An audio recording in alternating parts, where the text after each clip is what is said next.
Hi everyone and welcome to vidyo.ai's Masterclass. If you can, with a thumbs up, let me know if you guys are able to hear me in the chat. That would be great.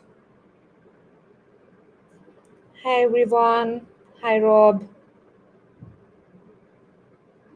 Thanks for joining us, Sharon, Lane, Al. Yes, so we are running the event a little late. We apologize for the unforeseen circumstances, but the speaker seems to not have joined us so far due to some technical difficulties. And we appreciate your understanding. So please stay tuned. The speaker will be with us shortly, and we look forward to her participation soon. Great. You can hear me. Awesome. All right. What's going on, everyone? Welcome and thank you so much for being here. We're basically here to talk about how to launch and distribute your podcast and content on socials with vidyo.ai. As a part of our masterclass series, we've got an amazing guest with us today who's running a little late, but will be with us shortly. Her name's Flash Inc. in June 2020 has created a dynamic platform with a weekly research letter, podcast, and social media presence, attracting a global community of no less than 50,000 subscribers. Drawing on her expertise as a business owner, she will be with us shortly to share her insights on creating impactful and engaging podcasts. And for Hot Flash covers the latest clinical studies, treatments, products, and guidance, reaching top CEOs across 40 plus countries with her podcast. With her extensive background in healthcare, she will provide a unique perspective on creating niche content for a targeted audience. So, with this masterclass series of ours at vidyo.ai, we are going to be sharing first-hand knowledge from those doing this at the highest level. So stay tuned until the end. But before that, we have a special announcement for you all. So if you use the code AN10, that's ANN10, you get an additional 10% off on the already existing 50% off on all our annual plans. That is a 60% discount on our yearly paid plans. Please note that the offer is not applicable on monthly plans. It is only applicable on our yearly plans, and it is a one-time offer that will not be available ever again. So do not share this code. It's exclusive for those of you who are attending this webinar, and the code won't be available forever. So make sure that you act quickly. All you need to do is go on the vidyo.ai app, click upgrade, and enter the code in the designated section. If you have any additional questions, drop your questions in the chat, and our support team will be more than happy to help you with it. Thank you for such a whopping response in the chat. To begin with, I would like you all to comment down below if you have a podcast or that you're running on YouTube or Spotify. If you do, I would love to have links to them so that we can highlight and spotlight them during this masterclass. So if you have a podcast on Spotify or on YouTube, please make sure that you link to it in the chat box. I'll be waiting for it. I'll give you guys a couple minutes.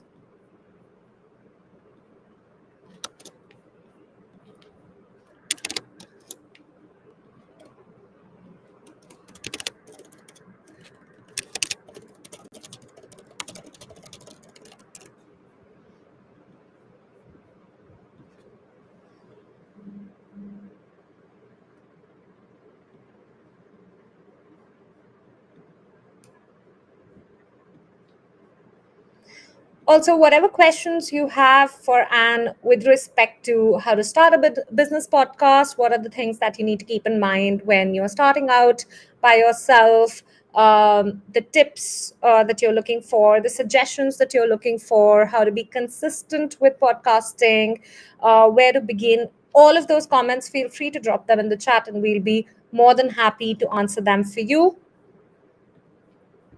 But of course, before that, if you guys have a podcast on YouTube or Spotify, feel free to drop the link to the podcast in the chat. M says that he has a podcast on YouTube. That's great. Can you drop the link to it? Lane, feel free to drop the link to the podcast in the chat. We'd love to take a look.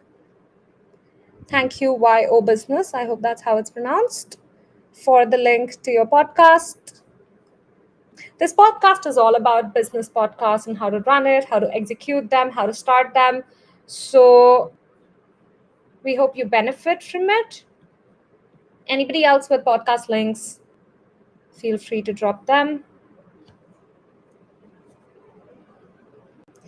Today marks 6 months of us having started this masterclass. So we've also been thinking a lot about the lessons we've learned over the past year and what we would tell ourselves when it comes to running successful masterclasses and podcasts and webinars.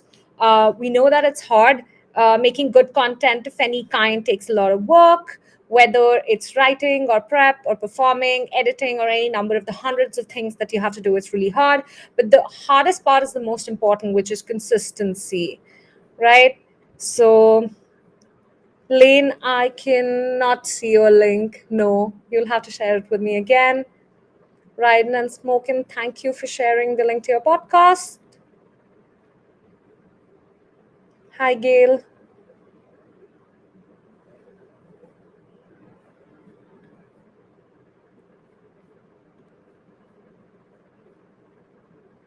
All right. I'll try to make sure I highlight and spotlight every one of your podcasts. We also want you to tell us in the chat that what are the challenges that you face when you are running these podcasts? What are the roadblockers that you face when you run these business podcasts? Or if you have not started your business podcast yet, what are the challenges that you're facing in starting one? Not yet, Lane, no. Sharon, the guest, will be with us shortly. So the guest is facing some technical difficulties, and we're holding out for them as we speak.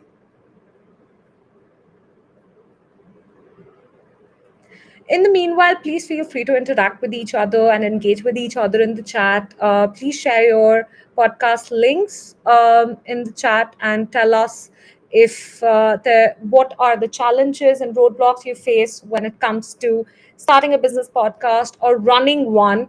I know for one that the hardest part for most of the business owners we've spoken to has been consistency, right? So releasing good content consistently is really hard. Making good content is a lot of work. Getting that content out regularly adds stress on top of all the work that a business owner has to do.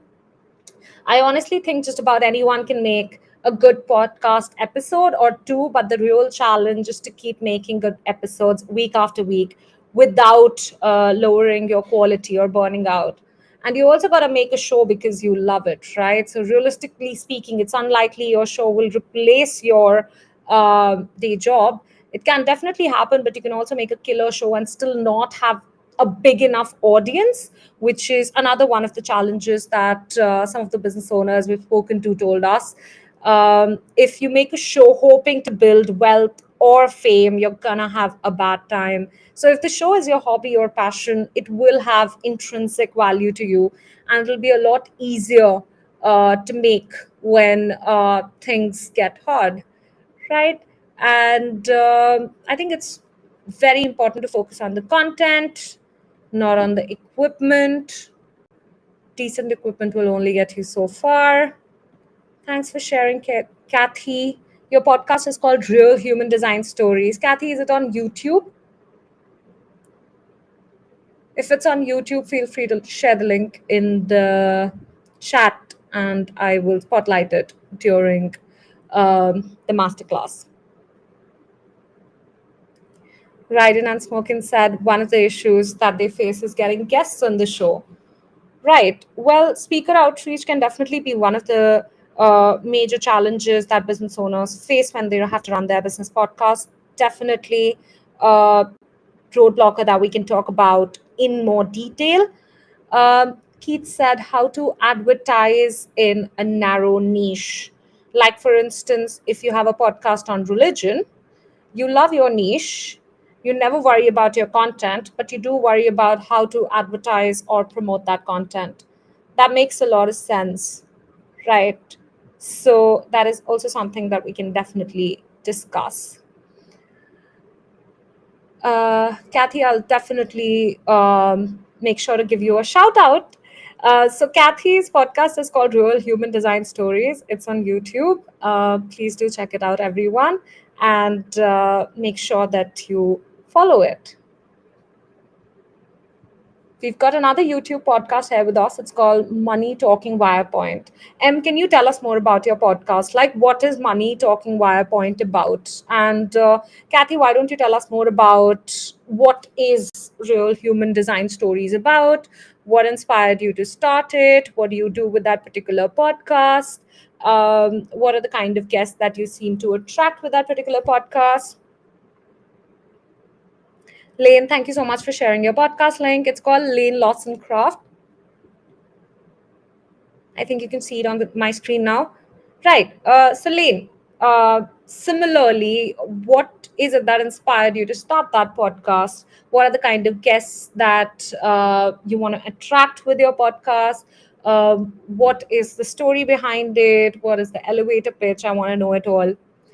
Kathy says that the podcast is about real human design stories. Yeah, feel free to expand on it. Feel free to tell us more about that.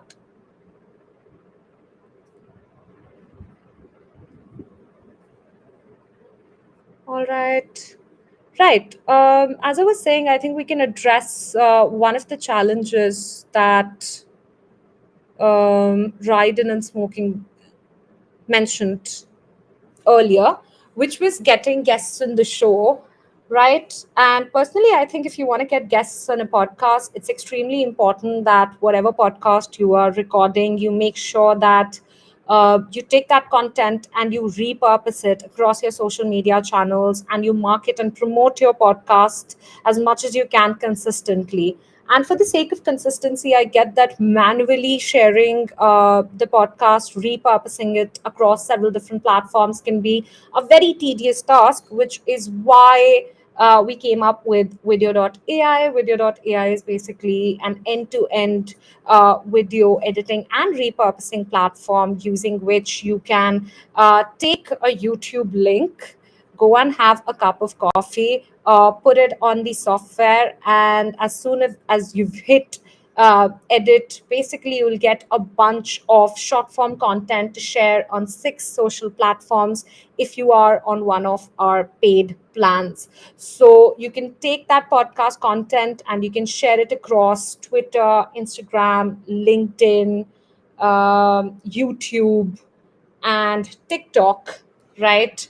And that, I believe, is one of the best ways to market and promote your podcast content, to increase brand awareness, to increase brand engagement, and at the same time, get more eyeballs to your podcast, right? The AI software cuts and trims your long form podcast content into short form content, and then you can it gives you social ready posts which you can share across your social media platforms. You can schedule or directly publish the shots on social media using vidyo.ai, which is one of the USPs of our platform. So, Lane Lawson Cross podcast covers struggles that parents face raising kids in an evil world and enticing the children, the world that entices the children into drugs, alcohol, and wayward lifestyles. So, you have experts and real life stories of hope. I love that. I love that about your podcast. I'm looking forward to watching it. Right. So, one of the other challenges that the folks are facing is that they host guest speakers, but they don't have enough to be consistent. You don't need a lot of content to be consistent. You can take that one piece of content and you can translate it into 10 different pieces of content, short form content, using repurposing platforms like vidyo.ai. It's as simple as that. Right. Coach Rob says, I do a podcast, but it's only me. We love solo host podcasts as well. That's what I'm currently doing. I use Zoom. When I upload the video, do I select Zoom or speech single cam? I think you select Zoom. Yeah, we've used Zoom earlier for running our master classes, and then we stumbled into Restream, and we felt that Restream was a much better alternative. But we've had our prior experience of using Zoom, and we definitely select Zoom. Right. Loving the interactions here. Please feel free to share stories about what inspired you to start your business podcast. What's the story behind them? What's the elevator pitch? How do you pitch your podcast to guests? How do you get guests on your platform? Or any challenges or roadblockers that you folks are facing with running your business podcast, or even starting out when it comes to the podcasting field. We'll be more than happy to help you with it. We also want to tell you that we have an amazing community here with us who have joined us, and a lot of these people are experts in this field. So not only me, but the rest of the folks in the chat can also help you out with whatever roadblocks or challenges you're facing. So, Kathy says, my guests are also deeply exploring human design and learning about it themselves. By knowing and trusting ourselves, we develop deeper, more honest relationships and unlock our true gifts. Absolutely, Kathy. I also want to understand, what do you mean by human design? So, when you're running a podcast on human design, what is it? What is your definition of human design? What do you understand by it? M says, my niche is high net worth investors. Oh, that's amazing. I want to know, how do you book your guests? How are you attracting um, the right kind of guests onto your platform? And if you aren't, what are the challenges that you're facing? Right.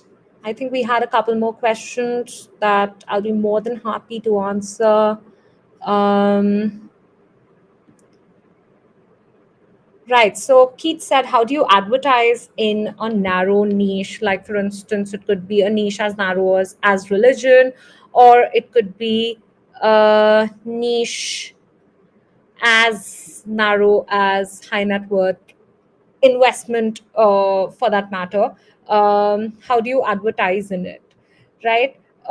So persona targeting is something that, Keith, your question revolves around. And if you want to target a specific kind of persona, I think it's extremely important to remember the kind of content you're delivering will attract the kind of people you're attracting, right?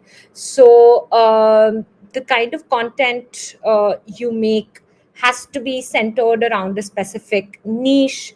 You have to make sure that you research on your niche, you find out what other podcasters are doing in that particular specific niche, and how do you sort of go about getting inspired by them, motivated by them. Having said that, it's extremely important to make sure that you know how to market and promote your podcast.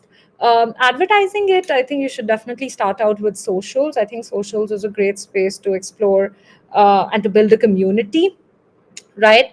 But you should definitely advertise where your audience lies. So if your audience is somebody who lies on Facebook, so that's where your attention should go. And definitely don't be single minded about it. Make sure that you're able to market to a broader audience, and repurpose your content for as many platforms as possible, because when you go multi-platform, that's when you truly start to understand who your actual persona is. So Stephanie says, I want to start out with a podcast. I create 2 podcasts on YouTube related to financial fitness. I need to understand what platform I should use for the podcast. Is YouTube the best alternative? Right. So far, YouTube has really worked in our favor, and we also make sure that whatever content we make, we repurpose it on different social media platforms. You can also live stream simultaneously on YouTube, LinkedIn, and Twitter using live streaming channels. I think that's also a great way to make sure that you're capitalizing on a larger audience. Right. M says you like the idea and want to learn how to do repurposing through video. I'm assuming that's what you mean. definitely feel free to join, one of our demos or walkthroughs, as we like to call it. You can go on our website, you can find the product walkthrough link, you can register for it, and our support team will be more than happy to take you through how video.ai helps you, repurpose content, and how it helps you take one piece of content and create more content out of it. So it's not just necessary that you create only video content, meaning that it's not just necessary that you take a video based podcast and turn it into short form videos and share it on your socials. What you can also do is you can create blogs or newsletters or show notes from a podcast, and that's what our AI content assistant Widi helps you with. So we released Widi this year with the ultimate goal or agenda that we want our audiences to create more content out of their existing content. So if you have a content bank but you don't think it's enough, trust me when I say this, it is more than enough, right? You can take that one piece of content, you can turn it into short forms for your social channels. But what you can also do is you can use the transcript of that podcast, and you can feed it into Widi, or in fact, you can even ask very direct questions from Widi about, why don't you convert this long form video into a blog, or why don't you convert it into a newsletter, or why don't you convert it into show notes, and the AI content assistant will instantly generate these new pieces of content for you that you can then share on different accounts of yours, and that way also sort of market and promote your podcast. So yeah, I think that's something that you guys can definitely look into. Again, Widi, our AI content assistant, is only available on our paid plans. So you can, if you are on the free plan, you can upgrade to our paid annual plans, and you can use the code and 10 to get 10% off the annual plan.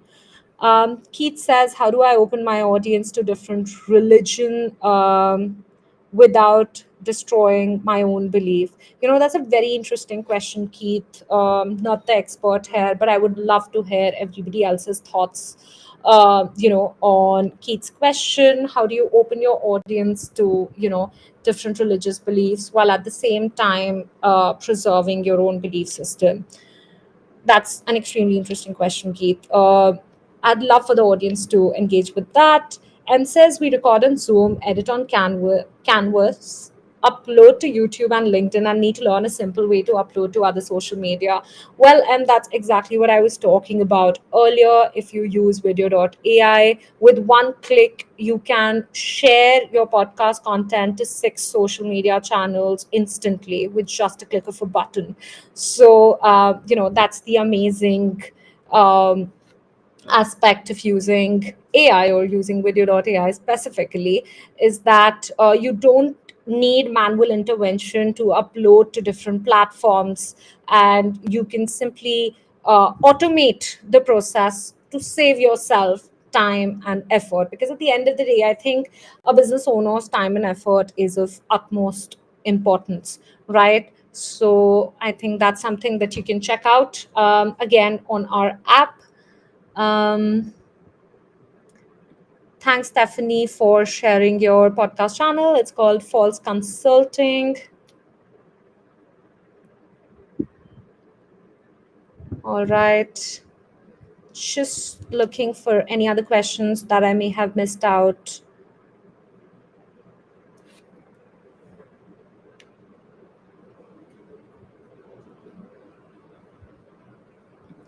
Right. Ryden Unspoken says, are there other ways to monetize podcasts besides view time?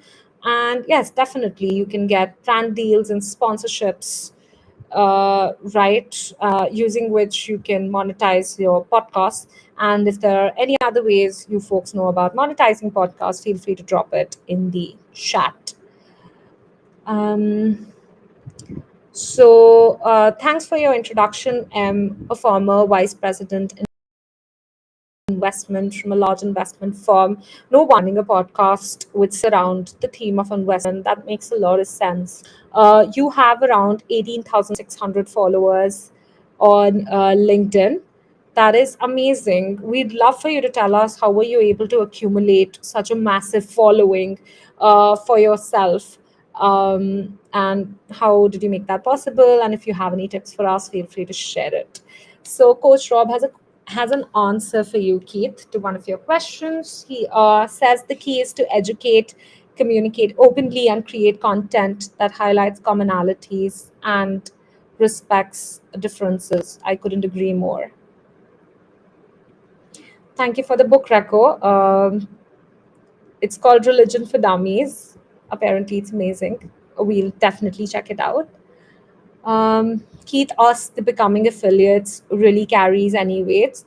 I think it does. At vidyo.ai, we do have an affiliate program using which you can become an affiliate and you can talk and promote our services. And if anybody, um,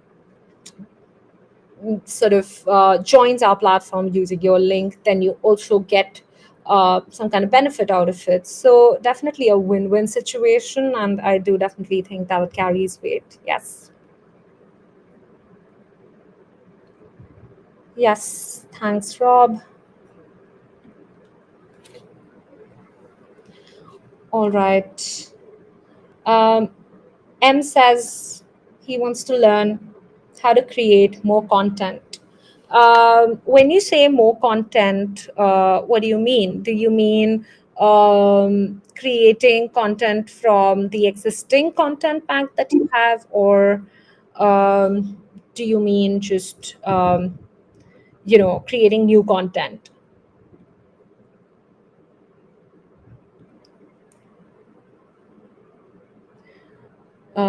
If you can clarify that for me. Stephanie says, I also have over 124,000 followers on TikTok. I would like to become an affiliate as well. Stephanie and the rest of the folks who were asking for our affiliate link, someone from support will put it in the chat box. You can become an affiliate. Yes, we've had a word from our guests. They will be here in the next 10 minutes. They are trying to join. There has been some technical difficulty on their end. And yeah, they'll be here soon.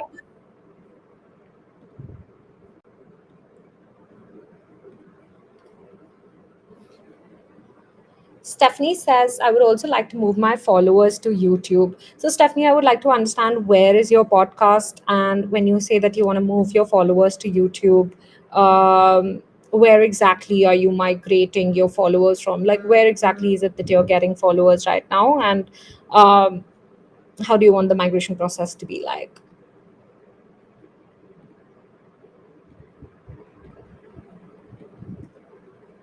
Hi, Anne. So, everyone, we have our guest here with us. So I'm glad so to have you with sorry. us. I'm so No sorry issues at about that. all. How's everyone? We're all doing very well. Thank you for asking. We were all having a little bit of chat about, the kinds of podcasts that the audience is running, and what sort of roadblock challenges they face while running business podcasts, and what are some tips or suggestions that can be incorporated when it comes to starting a business podcast, especially when you're starting it from scratch or a beginner in that field. So we'd love to continue some of the conversations. Right. Okay. Okay. All right. So let me just deep dive into the Q&A. We had collected a bunch of questions and we were just waiting for you to get here so that we can go around and answer those questions. All right. So the first question that I want to start out with is, mm, just a sec. Right. So, Ryden and Smokin says one of the biggest challenges that they're facing is getting guests on the show.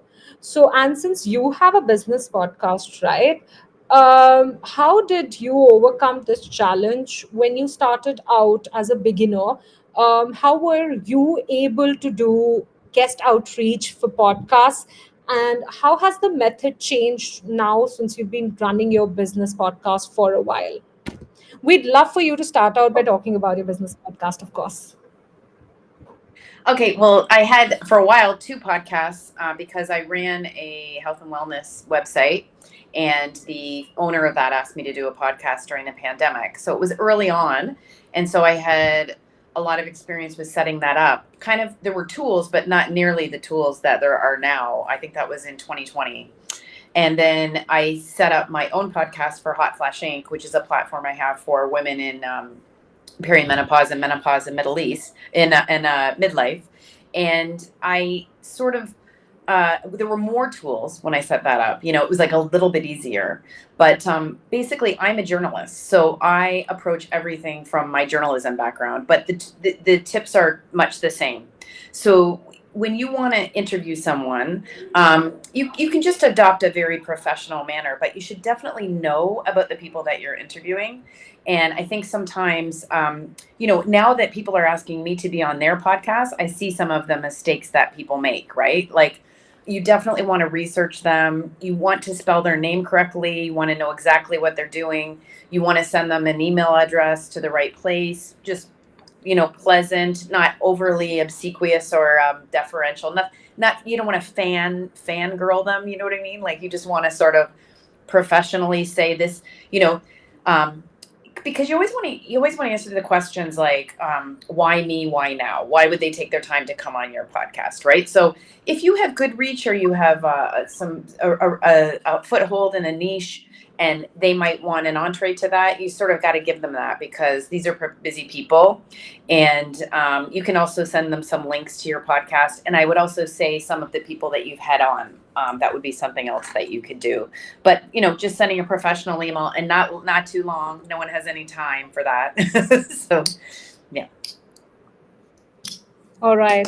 Okay. And apart from that, how has your process of podcast outreach changed over the years from when you first started out, when you were trying to begin with your podcast, versus now when you have achieved a certain level of expertise and authoritativeness in this field?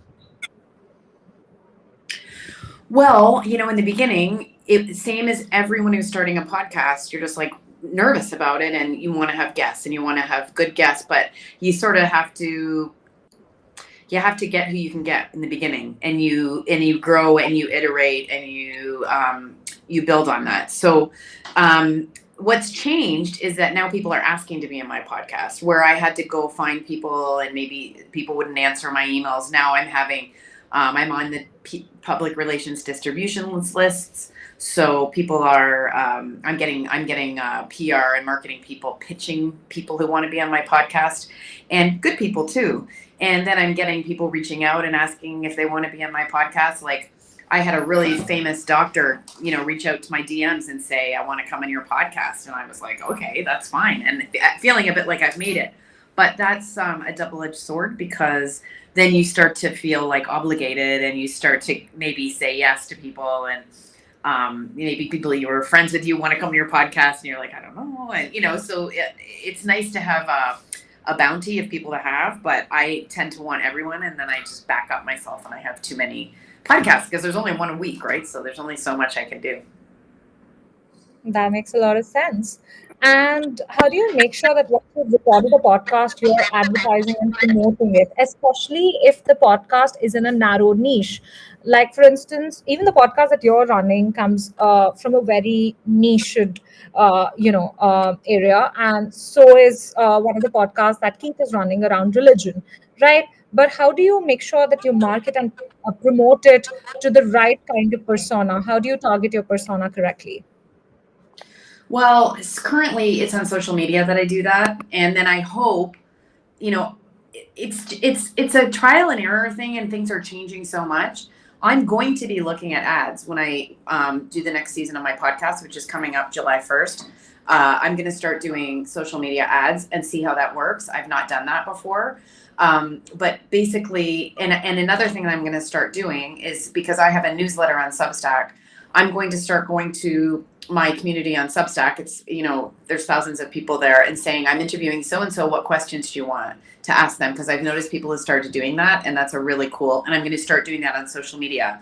I'm going to start saying I'm interviewing so and so, and then people will be waiting for it. I think something good is if you've come out of a podcast when it's fresh and you're excited, because hopefully it was a good conversation and you're excited. That's a great time to make a social media video that could possibly become an ad, right? I just talked to this great doctor and they said this, and you can follow it. And I think I'm on the fence about how much to pressure guests to share and promote the podcast, because I feel like they're already busy and they're already coming on the podcast, and I don't want to give them more work to do, but at the same time, it's beneficial for them to share it as well. So you want to provide them with assets. And this is something that I've only gotten good at in the last year. You want to provide them with assets that makes it easy for them to share, right? Like a selection of videos, and not to download in a complicated way. No one has any time for this, but I think if you can, and when I've been on podcasts and people have just provided me with clips, or they tag me, and then I can easily share it, because we all get lost in DMs and emails and everything. So giving them assets, and then giving them an easy way to share it, to further promote it, I think is a really good way. Right, absolutely. Can you also share some insights on the steps that you take to run a podcast? How do you ensure that you go on from like guest outreach to ensuring that you're hitting distribution correctly across various social media channels to whatever extent that you're Okay. doing? So you mean from when I interview them to recording it to posting it to, and how do I make sure I do that? How do I? Yes. Okay, well, this is just something you iron out and trial and error, and then you get it going, and then you're like, well, I don't really like how that works. Or, initially with Hot Flash Inc., I was recording, and then I had it on a distribution platform called Bcast, and I just chose that platform, and I was getting up to, I think, 100,000 downloads. And then one day I was never very happy with that platform, because there were problems uploading it, and the customer service I found wasn't great. It distributed everything fine, and all that part is very confusing to the average person. I'm a journalist, I'm not a tech person, and so that stuff can be overwhelming. But one Saturday, I just had enough, and I switched to Buzzsprout, and they do have really good customer service. So I make sure that I put it in a Buzzsprout, and then the most complicated thing that I was doing up until last year was taking forever to make clips for social media. When it started, I was making them myself, and I was making them on Canva, and it was like literally the most arduous process, but that was the only way I could think to spread the word of the podcast. And then someone started helping me with social media, and she was doing it, but she was also spending a lot of time. And then I said, Astrid, who's the person who helps me, I found something. I found this video, which is, why we're talking today. And literally couldn't believe my eyes when you could just put in a whole video and then spit out a bunch of clips that already have the captions. And that used to be so many steps. Like, that used to be, get the video, cut it into pieces, put it in Canva, then export it to a captions, and then do this and then do that. And then I could only get like 3 clips. And now we can have clips till the cows come home. So I can post clips from, podcasts that were past. And that has really, really helped my podcast grow, because we have great interviews that are evergreen, which if you have an evergreen interview, which is just something that can sit in time, it doesn't really tie to anything. You want to promote that. You want to keep promoting it. It's more content for you. So you can get 10, 12, 15 clips from a podcast and keep running them forever. And the big guys do this too. Yeah, absolutely. So, I want to understand what are some of the biggest causes of, wasted time and energy. You said you spent a lot of time on a tool that didn't really sort of work out for you. What are some of the causes of the biggest, time and energy wastage that you see among podcasters producing content? And what's something that you feel streamlined to save these podcasters time and make the process of podcasting a little more smoother? Okay, well, when I started out, first of all, you got to have great sound. That's not a time saving thing. That's just like something that you need. And there's tools out there that can help you get better sound.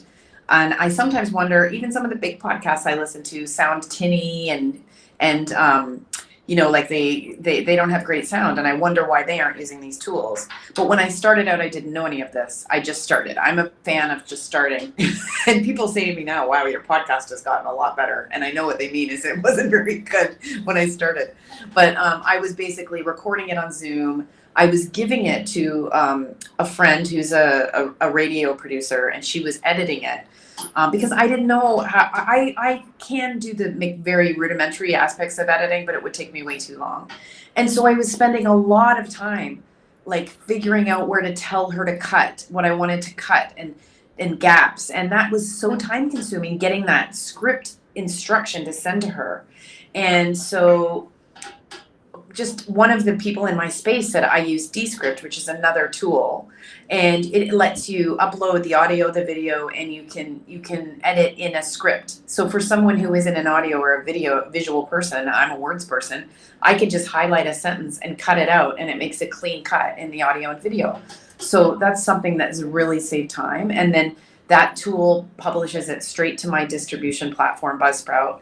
And then what's great about all of you guys, and what is so fun, and what I keep telling people about AI is you got to just use AI and then see how every tool is innovating. Like every time we open video, every time we open Descript, every time you open it Zoom, I mean, it's better. There's more and more aspects to it, right? So now Buzzsprout has magic mastering. That tool helps the sound go. Descript bought Squadcast, so I'm in the process of not recording on Zoom and exporting it and then importing it. I'm in the process of recording on Squadcast, and then it goes right into Buzzsprout, or goes right into Descript, and then it goes right into Buzzsprout, and then the clips are going to video, and all these things that used to take hours and hours are taking just like crazy amounts of time. And this just goes back to my point that I always make to people, especially my age, because I'm a little older and people my age are a little slow on AI and scared of it,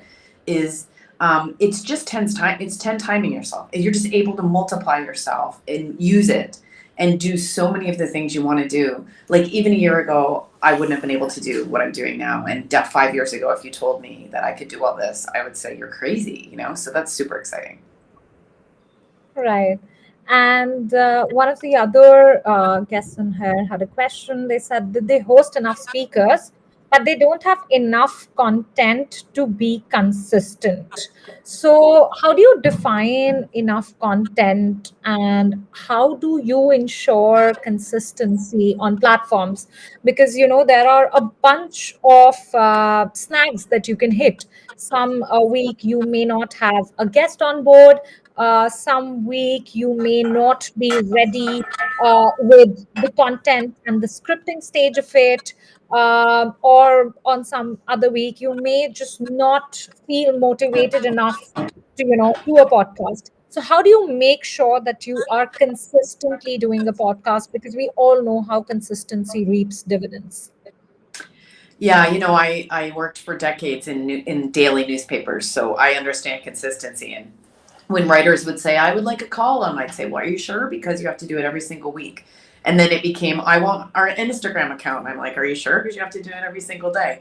Like, it is very, very difficult to do that. So my heart goes out to you. And I think there's ways to get around it. I think one of the things that works is if people just do seasons. Just 2 seasons of your podcast and look at it as project based. And then you have breaks, and then you go away and you create and you prepare.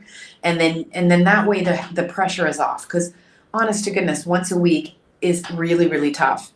You can run old podcasts again. I do that when sometimes I'm just like, I fall behind. I'll run an old podcast. And sometimes I'll make a new note, and sometimes I won't. If you have enough podcasts, you could just go back and cut some highlights out. I've seen some of the big guys doing this. I've seen some of the big guys, Lewis Howes is someone I love, and quite a few of his podcasts he's just pulled 3 tips on the same theme from 3 past guests. So that's, that they're taking a break too, and he's got a staff. And you can always just do, this is another thing I've seen the big guys doing. I'm a big fan of Mark Groves. Well, he just wrote a book with his wife. He's got Create the Love platform. He's a busy guy. Obviously, he's too busy right now to do all his full guests. So he's been doing 6-minute shots and solo episodes. Dave Asprey, someone else I follow. A lot of these are in the health space, so you might not know them, but I've noticed he started just calling them mini episodes. And I was like, darn, I could just do a mini episode. It doesn't have to be a big deal, but you're just showing up for people and you're still getting yourself the content you need for social media. So I think that's something to think of. So definitely I would suggest looking at seasons and just giving yourself a break. Doing a mini episode or running an old episode can buy you the time that you need, because we don't need to burn ourselves into the ground, Absolutely. That's a brilliant insight. Stephanie had a question. She said that, do you think that YouTube is the best platform to stream a podcast on, or is there any other alternative that you can consider when it comes to streaming a podcast? Okay, well, first of all, the podcasting platforms like Spotify is now doing video. So if you wanted to choose, you could go and you could focus on a platform and do video there. I am not huge on YouTube. I'm not sure about it. I'm not sure I'm doing it right. There's some people that are just, I didn't sleep through my alarm. Did someone say that about me? I swear I didn't. I didn't know. I messed up the time though. It's 6:30 at night where I am. Sorry, I totally lost my train of thought when I saw that comment. What were we talking about again? So you were telling me how you're not sure about running the podcast on YouTube. YouTube. YouTube. We're talking about YouTube. I'm sorry. Yeah, what's the So alternative that you could then consider? is YouTube the best platform for financial fitness? That's a great topic. I think you have to like the platform and you have to feel comfortable on it, because if you don't like it and you're just trying to do it to be popular, I just don't think that works. Like, you have to like the platform, you have to feel comfortable with it. That's my take though, because some people don't do that. There are other video platforms. I mean, there's people live streaming on Twitch. You could do long form on TikTok. You can do a more conservative website like Rumble. And I think that Rumble is, people don't want to think that they're, it's Republican or it's right wing or whatever. But if you were to go over there, I bet you would find less content and maybe more of an opportunity to get in early. And then there's some developing blockchain protocols that I would not sleep on, because we're in the very early days of those. I don't know much about this, but I am very interested in the Mirror protocol and how that's going to perhaps take over where I am, which is Substack and all the podcast platforms. And even Substack, if people know what Substack is, it's a publishing platform that started out with newsletters. Then they added audio. Now they're going all in on video. They want to compete with YouTube. So I think if you're doing video, and this is just my opinion, like, it's a really good question, but I would go where you have the most room for growth. And I don't know that YouTube is that place or not. And I don't know how you feel about YouTube, but that's just my take. All right. Thanks for the take. And I just want to take a quick break to remind our audience that with 15 minutes to go into this masterclass, to end, just make sure that if you want to upgrade to vidyo.ai's annual plans, you can use the code ANN10, that's ANN10, to get 10% off on our already existing 50% off on all our yearly plans. So that's a total of 60% discount that you get on our yearly paid plans. Please note that the offer is not applicable on the monthly plans. It's a one-time offer for our annual plans only and exclusive for those of you who are attending the webinar. So the code won't be available forever. It's going to be there for the next 15 minutes. Make sure you act quickly. Go on the vidyo.ai app, click upgrade, enter the code in the section. It's ANN10.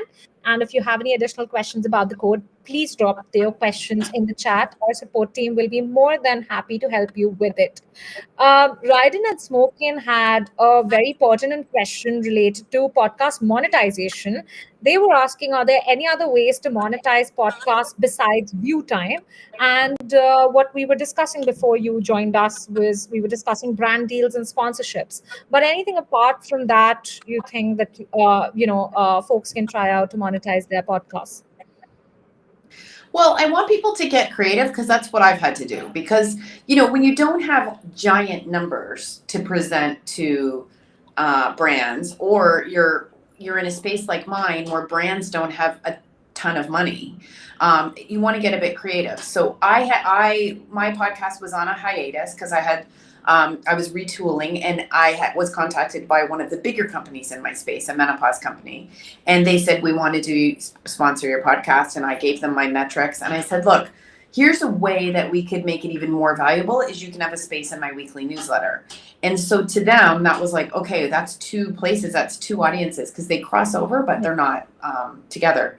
And then there's another brand I was talking to that's a smaller brand. They have a smaller budget. And I said, hey, do you guys want to sponsor the clips that I put on social media? Because you could put your discount code there and that you could sponsor those clips. And they're really interested in that. So I think you have to be really sort of like adept at sort of figuring out how to do it. I launched my podcast with a partner, and they sponsored the first season and they sponsored the second season, and that's easier because there is work involved with you. When you have a sponsor, you have to write an ad and get it approved, and there's art that you have to get. And so, but that is a good way to monetize, but don't think just about the podcast. I think about every little thing that you could sort of monetize, because it's all real estate, right? Yeah, definitely. Right. And since we were talking about crossing over of, followers, Stephanie said my podcast was on YouTube, but my followers are on TikTok and Instagram. So how do I make sure that the podcast that is on YouTube is being marketed to the followers on TikTok and on Instagram? Yeah, I mean, I guess and I'm not an expert in this area, but I am always driving people to my Substack. So you're just repeatedly telling them, like someone said to me one day, I didn't know you had a Substack. And I thought, I feel like I say that all the time, but people are just scrolling and they're missing everything. So making sure that you're doing the call to action, which is, if you like this, you can get way more in-depth content over on my YouTube channel, and make it easy in a link tree or a milkshake or whatever you have in your profile to send them there.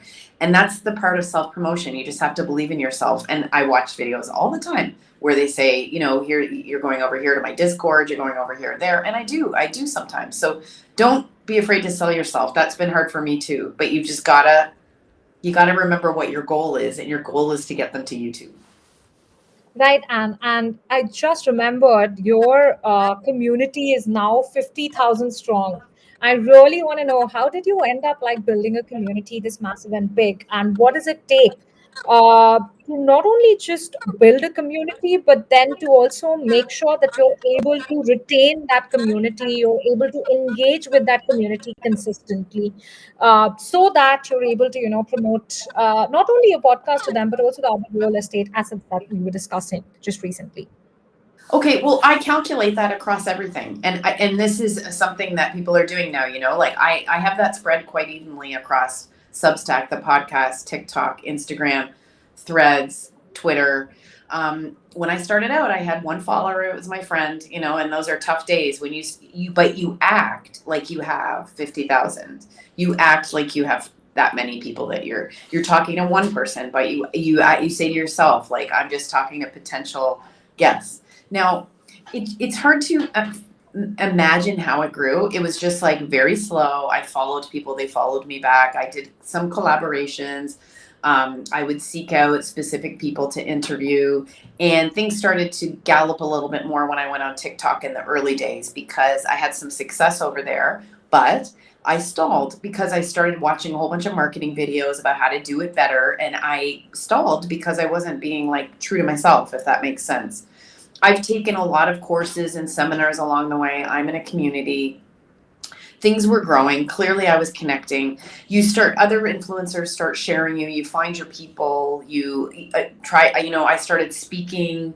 I started doing stuff like this that grabs people. And then I think I just started to be more authentic. Like I just started to say, okay, this is the way I'm going to do it. And I did on Instagram. I just did a ton of stories, and then I started making reels. I joined a business community, and it's funny because he did a whole tutorial about how to go viral. So I'm back in this thing where I'm trying to go viral, right? Which I think just doesn't work. But I was watching his video with interest, and then about a week later, I was in the airport in Dubai, and I was flying to India, and something I saw online, I realized I wanted to make a video about it. So I whipped out my phone, made like a video. By the time I landed, I had like 1,000 new followers. I went viral. I had 2 million. I had a video with 2 million views on TikTok. And what's interesting there is it's like then the same video started to pick up on Instagram, and it Wow. reverbs. I got a ton of new followers from that, and I had gone viral before, but that's the first time I went viral. That's a real experience, and I couldn't keep up.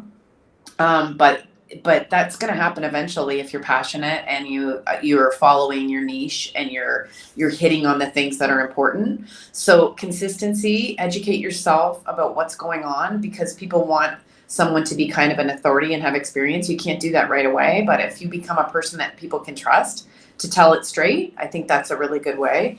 And sometimes I'm not great at answering. I try to hear all of the I try to answer as many comments as I can, but I can't always. So I try to do it in batches. Like I'll go in and answer. And with that viral video, I went back and answered a lot. Answer videos with a video. That's a great way to engage. I like to DM people who DM me. I like to DM them back. Sometimes I like to leave them voice notes because I feel like that's just kind of personal.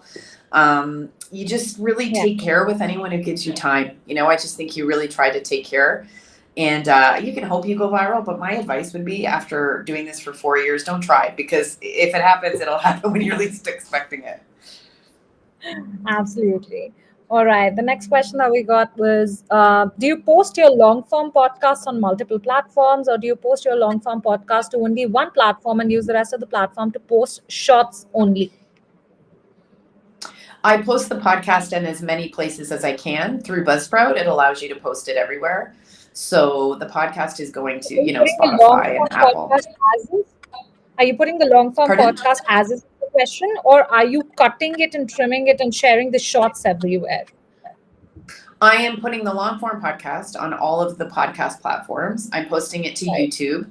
And then I'm using video to make shorts. And those shorts are going, we use a scheduler, and those are going to Instagram, TikTok, and also YouTube. And then those are driving people to the podcast. Right.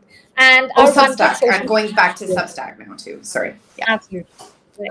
Our one-click social media scheduler for everyone who's watching it is only available on our paid plan. So in case you're not on the paid plan, please upgrade. And another question that we had from M was, I record all of my podcast on Zoom and upload to YouTube and LinkedIn. What are other social media platforms I can be posting on for conservative business investors? Like that kind of Interesting. persona targeting. Yeah. Did they mean conservative business investors, like right wing business investors, or people who are conservative at investing? I don't know which one that means, but like I think it's yeah. pardon? I think it's latter. Yeah. Oh yeah. Okay. I think I get a lot of financial advice from TikTok. I'm telling you, I love TikTok for that. I get a lot of investment tips, and I think it's a great place for finance. I really do. But I would encourage people to look at a platform like Substack too, because you can send out the newsletter, but then you can also post it there, and there's a vibrant community, and it's a really smart community. So it's a good place for that. Absolutely. I think I'm going to entertain one last question from Keith. Right. Before we take that question, once again, to everyone who's viewing, just to remind you, we have a special offer that we are running for you all right now. Please use the code ANN10. That's AN10. Get an additional 10% off on the already existing 50% off on all our yearly plans. Please note the offer is not applicable on monthly plans. We get a lot of questions asking us about it. So we're just making sure that we have clarified that for the ones who are watching. And this code is exclusive for those of you who are attending this webinar. So please make sure that you use it during this time period and click upgrade, and you will be able to use all the features that Anne and I talked about in this webinar, including being able to post directly to 6 social platforms and our one-click social media scheduler, and Widi, our AI content assistant, and a lot more other cool features that you can gain access to by using our paid plan. So make sure that you upgrade. The final question is from Keith. Keith said that they use YouTube for their podcast. And when they promote the podcast on Instagram and TikTok, they get numbers in thousands. But on YouTube, they get on less viewership, or I think viewers, like 100 or less. How do you raise the numbers on YouTube? My question to you would be that should you even be worried about the numbers on one of the platforms if you're like still doing well on the other platforms? A follow up to Well, that. oh, first of all, I get the yearly plan of video. I just wanted to say it's a good yearly plan. And second, for YouTube, I'm with you, Keith. I have the similar issue, and I don't really have the answer for you. I'm sorry. I plug away at it, and I feel like you've got to be there anyway, and it's not costing you anything, so you're there. If you wanna grow on YouTube, you've got to go all in and maybe take a course on it and like figure out how to do it. I guess I'm not quite ready to do that. I'm not prepared to do that. So I'm just content to sort of plug away at it. And these are decisions we have to make because there's platforms in every corner, and you can't possibly devote what each one would require, like that's just, so I don't know if that's helpful or not helpful. I mean, it's not helpful. I can't tell you. Just, That's it's good to completely be places so people can find you there, but I don't know, unless you're going to really go all in on it and be like, approach it like a professional gig, then I don't think we can expect that kind of growth. absolutely right. And so, do you have any parting words for the audience who's watching the masterclass right now? I can tell you with absolute certainty, I had a lot of fun. I think some of your ideas were quite interesting, some which were completely unheard of. And I'm definitely going to be trying strategies and tips that you shared with us during this masterclass. And I'm extremely thankful that you were able to be here despite the technical difficulties.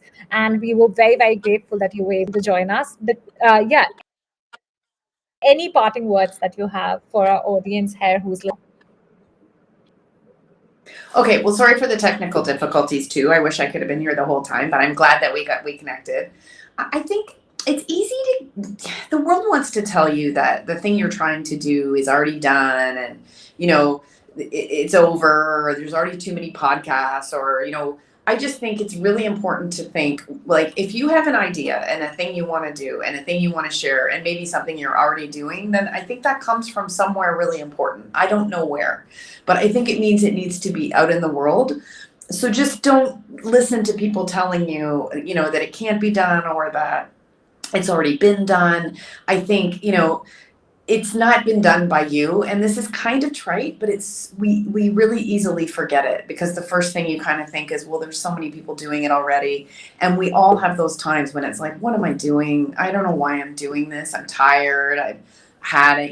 It's not, this is another thing I really wanted people to know, and I'll leave that as the last thing I say is, those are very, very common for everyone. Like, even the big people and medium and whatever size I am, there's days that I just think, this is stupid. Why am I doing this? I'm making a fool out of myself, and I'm going to stop. And then, just rest and go back at it, because you started it for a reason, and it's something that came out of your heart and your mind, and it needs to be in the world. Definitely. Those are some great last words. Thank you so much, Anne, for being here with us today. And thank you for those of you who Thank are you. watching us. and I'll see you in the next masterclass. Thanks, everyone. Thanks. Bye.